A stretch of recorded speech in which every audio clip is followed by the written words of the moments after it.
Our boss as a is the boss creator, and an Allah. You employee. choose, you So let's decide. break down New this powerful podcast by metaphor and see Mohammed how it Raj builds an Abdullah. entire worldview step by step. Right off the bat, this is the core of the whole message, this one single idea. The entire relationship between God and us is seen through this lens of a workplace. You've got an employee and you've got the ultimate boss. And really, everything else in the lecture is built on this foundation.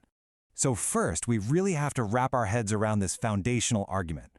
The whole point of the lecture is that if you can just accept this one premise, that there's a supreme, all-encompassing boss, then everything else about our place in the universe just logically falls into place. The logic here is super direct. It's powerful. Creation implies ownership. The argument goes like this. If a being created the entire universe, then that being, by default, owns all of it.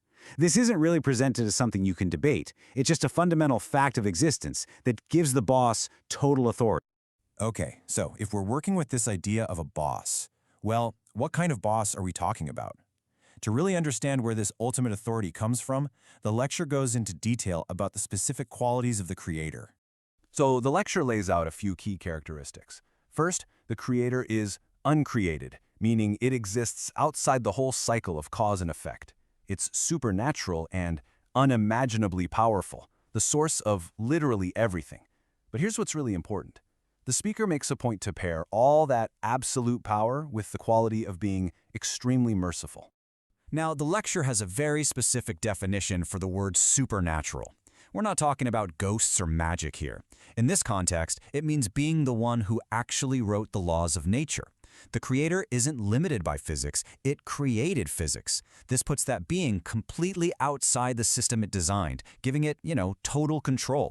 And this quote just perfectly captures the sheer scale of that power. The speaker points to the just mind-blowing vastness of the cosmos. Trillions of stars, billions of galaxies, and says, yep, that's the work of the creator. The whole argument is that this level of power is way beyond anything we can truly wrap our minds around. So this leads to the next logical question in the argument, right? If the creator is this all-powerful supernatural owner, then what are we? What's our role in all of this? And the answer the lecture gives is very direct, and it clearly defines our position in this cosmic hierarchy. The power dynamic is laid out as this really clear contrast. On one side, you have the uncreated owner, and on the other, you have the creation. And the lecture uses a very specific, very intentional word for us, the creation, the slave. This isn't just a metaphor. It's meant to be the literal description of the relationship. Now, I know what you're thinking. That word slave carries some seriously heavy negative weight. But the speaker completely reframes it here. From this point of view, being a slave to the creator is actually presented as a great honor. The logic is that the creator could have made us into something lesser, like ants or worms, but chose to give us our human form. So in that context, this status is seen as a gift. Okay, so if our position is slave to the boss, then the lecture addresses our purpose. Why are we here? The argument is that our existence isn't just random. It's actually framed as a divine test, a kind of final exam with absolutely eternal stakes. The speaker breaks this earthly examination down into four main stages. First, we're given life.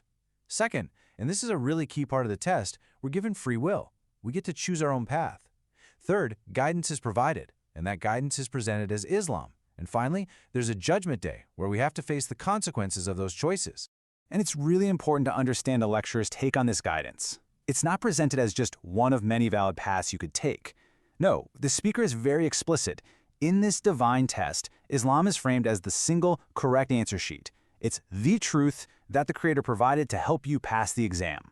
And this brings us to the final part of the whole argument, the consequences. I mean, if life is a test, there has to be a score at the end, right? There are outcomes for passing or failing. And the lecture lays out a very clear, very binary set of results based on the choices you make in life. So when you look at this whole framework, an all-powerful but merciful creator who gives you the correct guidance to pass a test and get into paradise, it poses a really big question. Why would anyone choose to reject this? Why would someone knowingly fail the test? Well, the speaker's answer really comes down to human character flaws. He says the reason people reject the creator is because of arrogance and ignorance. It's basically presented as a misuse of that free will they were given for the test. People are free to choose the wrong path, but that choice is framed as being a result of their own pride. And so, everything builds up to this final binary outcome. The lecture lays out two totally different paths. Path 1 is submission. The speaker defines that as living as a Sunni Muslim, obeying the Creator. The outcome? Paradise. Path 2 is rejection, which means following other beliefs and being ungrateful. The outcome? Hellfire. The choice and its consequences are presented as incredibly stark and absolute. And that brings us to the end of our breakdown. We've walked through this whole worldview that defines the Creator as the ultimate boss, humanity as honored slaves, and our